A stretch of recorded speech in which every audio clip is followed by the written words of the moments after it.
NT Ramarao గారి పేరు తీసిరంటేనే ఈయన కేసీఆర్కి వెన్నుపోటు పొడుస్తాడు అనేది మనం స్పష్టంగా అర్థం చేసుకోవాలి. మరి బీజేపీలతో ఈయనకు అండర్స్టాండింగ్ ఉందని నువ్వెట్లా అంటావంటే ఒక పేరు చెప్తున్నా రాసుకోండి. Raj Pushpa open sky villas. Raj Pushpa open sky villas. ఇది ఇంట్రెస్టింగ్ ఉంటుంది చాలా.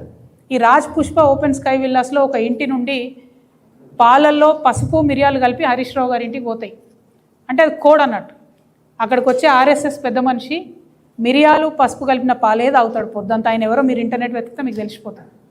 ఆ పెద్ద మనిషి ఆడికి వచ్చిన రోజు హరీష్ రావు గారి ఇంటికి పాలు పోతాయి అన్నట్టు. పోగానే హరీష్ రావు గారు ఆయన కార్యక్రమాలను బంద్ పెట్టుకొని ఆ ఇంటికి పోతాడు. అక్కడ ఆర్ఎస్ఎస్ పెద్ద మనిషితో పలు దఫాలుగా మీటింగ్ జరిగింది.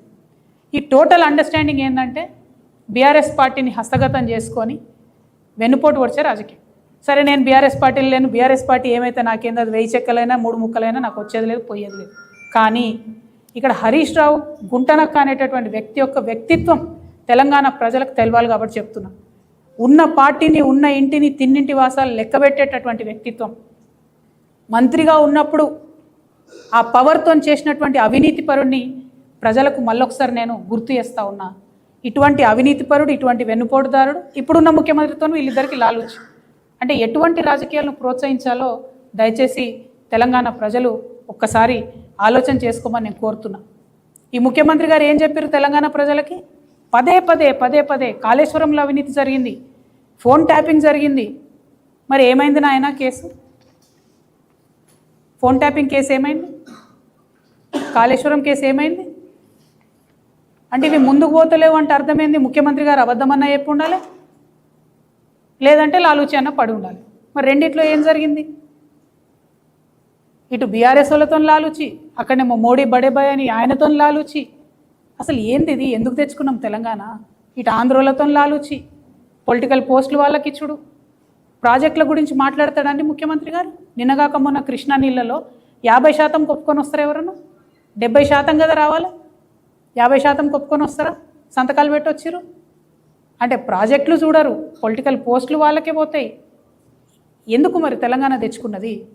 నేను తెలంగాణ వాదుల తరఫున చెప్తా ఉన్నా, బాధపడతా ఉన్నారు ఒక్కొక్కరు. ఇవాళ ఉద్యమకారులు, తెలంగాణ వాదులు బాలసుబ్రహ్మణ్యం గారి విగ్రహం పెట్టినప్పుడు బాధపడని తెలంగాణ వాది లేడండి. ఇది అతిశయోక్తి కాదు. ఆయన మంచి, ఆయన పెద్ద సింగర్, నేను కాదంటలేను. కానీ ఎందుకు పెట్టాలి? రవీంద్ర భారతిలో ఎక్కడైతే గద్దరన్ ఉండాలనో, ఎక్కడైతే అందశ్రీ ఉండాలనో అక్కడ ఎందుకు మమ్మల్ని అవమానం చేయాలి? ఆంధ్ర ప్రాంత నాయకుల విగ్రహాలు ఇక్కడ పెట్టి దండలు ఎందుకు వేయాలి? 100 అడుగుల విగ్రహం పెడతామని ఎందుకు చెప్పాలి? మీరు తెలంగాణ ఉద్యమానికే వ్యతిరేకం కాదు, రాష్ట్రానికి వ్యతిరేకంగా పనిచేస్తున్నారు. ఇది కరెక్ట్ కాదు. డెఫినెట్గా తెలంగాణ ప్రజలందరూ కూడా మీకు కరుగాల్చి వాత పెడతారు. ఈ గుంటనక్క గారితో మొన్న లండన్లో ప్రభుత్వ ధనంతో ముఖ్యమంత్రి గారికి మీటింగ్ జరిగింది. ఈ గుంటనక్క గుంపు మేస్త్రి లండన్ లాలూచి ఏందో, దాని సంగతి ఏందో టీఆర్ఎస్ పార్టీ ముందు కూడా మీకు ఎప్పటికప్పుడు అప్డేట్స్ ఇస్తుంటుంది. ఎందుకు ఈ మాట చెప్తున్నా అంటే హరీష్ రావు గారు పచ్చి బీసీ వ్యతిరేకి. ఇక్కడ చూడండి, ఎవరైతే మాధవ్ రెడ్డి బీసీలకు 42% రిజర్వేషన్ రాకుండా చేసిండో ఆయన ఇంటికి పోయి శాలువాలు కప్పి సన్మానం చేసి మీటింగ్లకు పిలుచుడు ఈయన ఓడు. బీఆర్ఎస్ పార్టీలో ఉంటాడానండి మాధవ్ రెడ్డి అంటే ఆయన. మొన్న కార్పొరేటర్గా పోటీ చేస్తే మేమందరం పిలిపించిన తర్వాత బీసీ సంఘాలు, తెలంగాణ రక్షణ సేన, జాగృతి అందరం పిలిపించినాక ప్రజలు ఓడగొట్టిరా పిలాని. కానీ ఇంకా ఉంచుకుంటారు ఎవరన్నా పార్టీలో? అంటే పచ్చి వ్యతిరేకమేమని చెప్తున్నట్టే కదా. ఈ అంశాలన్నీ కూడా దయచేసి ప్రజలు గమనించుకోవాల్సిందిగా నేను కోరుతూ, మీ లాలూచి ఏందో బయట పెట్టండి. లాలూచి లేకపోతే క్విట్ ప్రో క్వో కేసు పెట్టండి. తక్షణమే బ్రాహ్మణ పరిషత్లో ఉన్నటువంటి ఆంధ్ర చైర్మన్ను, వైస్ చైర్మన్ని రిమూవ్ చేయండి. యాదాద్రిలో ఉన్నటువంటి మెంబర్స్ని తీసేయండి. మీరు తెలంగాణ బిడ్డ అని నిరూపించుకోండి.